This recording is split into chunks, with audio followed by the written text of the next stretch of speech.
Give me a minute and let's talk about the attacks on the oil refineries over the weekend.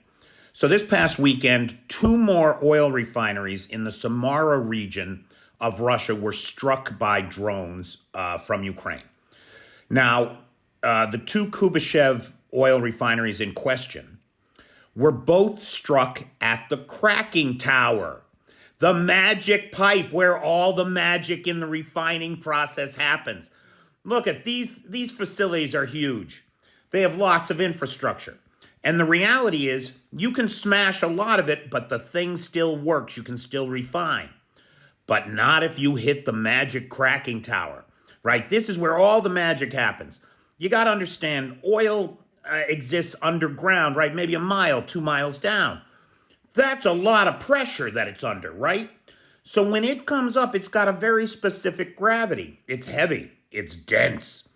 When you refine those oil products at 1 atmosphere of pressure, out of a 55-gallon drum of oil, you get way more than 55 gallons, way more, of fuel oil, with much lower density, much less specific gravity. And that's what the cracking tower does, right? At 1 atmosphere of pressure, we put it in the cracking tower, and the thing begins to separate. The heavier bits fall to the bottom, and you get asphalt and tar. The lighter bits flow to the top, and you get gasoline and kerosene and jet fuel, etc. These attacks this weekend both targeted the cracking towers.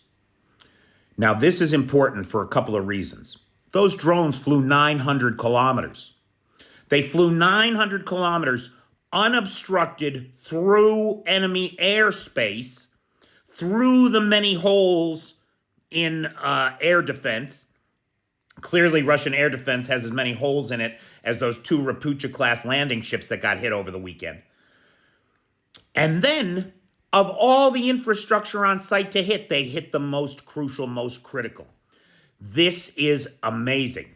This is incredible. And the practical upshot, as I understand it, is that another 5% of Russia's refining capability was taken offline this weekend.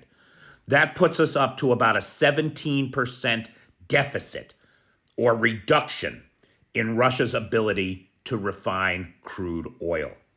If this keeps up, they're either going to have to cut back more on the production, on their internal production of oil, because they have nowhere to put it, or they're going to have to start selling more oil.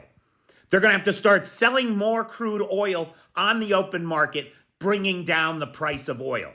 So as far as I'm concerned, Ukraine, keep hitting those refineries. Hit them where it hurts.